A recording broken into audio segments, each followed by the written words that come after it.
This is for Lynn and Ashley and Taylor. My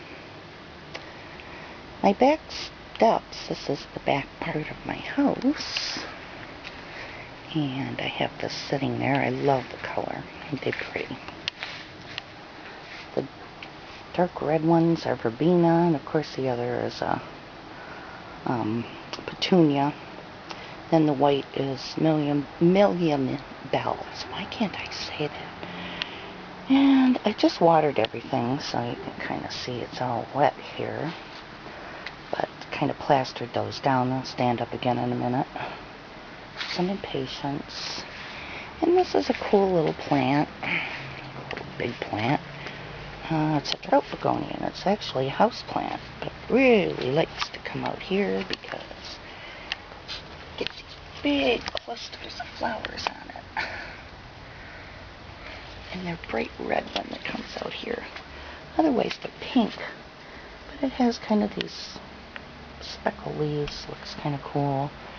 And they're red underneath, as you can see. So it's a very cool plant. It's a trout begonia. Comes in the winter time. Had it for years.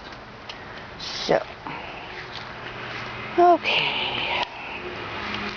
Do have some daylilies that are blooming right now. This actually is oregano.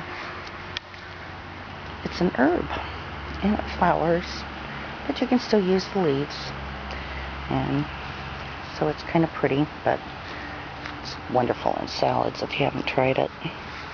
Well, I have some other stuff back here that's not in bloom yet. And then we come over here to the garden. And first of all, this is what the deer do to my poor morning glory. You can see up here they can't get to the leaves. But down here, yeah, they eat all the leaves. Snots. And over here into the garden itself. These are all volunteer from last year, so whatever happens to them happens to them.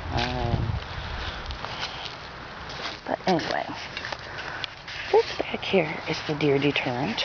They don't like it. It's wild phlox. And it's done blooming, which is why it looks so weird, but it seems to be keeping them from jumping over the fence, because that's where they like to jump over the fence. So, hey, whatever works. So anyway, here is a pepper, and you see it's got a couple of buds on it. And this pepper's actually got a little tiny pepper on it. There's of course our green beans. And they're coming along, they're getting there. This bed has tomatoes in it, obviously. So there's another nice tomato right there. And the scallop-shaped leaves are flower, an edible flower, nasturtiums, and they're spicy. They're good in salads too. And somewhere in there there's a parsley.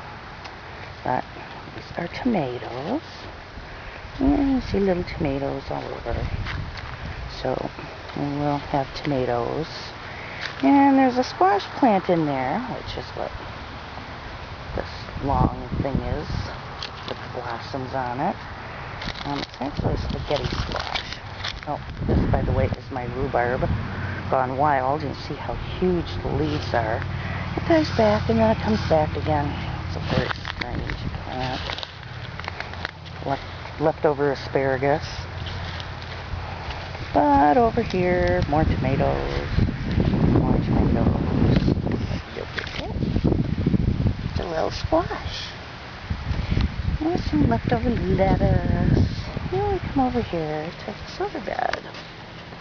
And there is, these are peas. And you can see they're getting flowers on them now. And more lettuce. The spinach has gone to seed. Some kale there. And then these are sunflowers. And I have a couple volunteer tomatoes in there too, but the sunflowers are just kind of a nice touch. These cabbagey looking things are Brussels sprouts.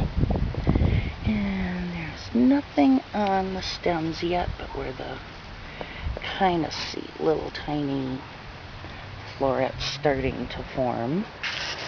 More green beans. Stick them in all over the place.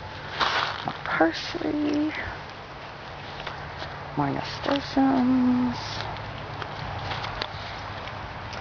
More Brussels sprouts and green beans. And of course we have raspberries that are encroaching on my garden. And I'm getting some, but they're not quite there yet. But they're getting there. And that's the backyard.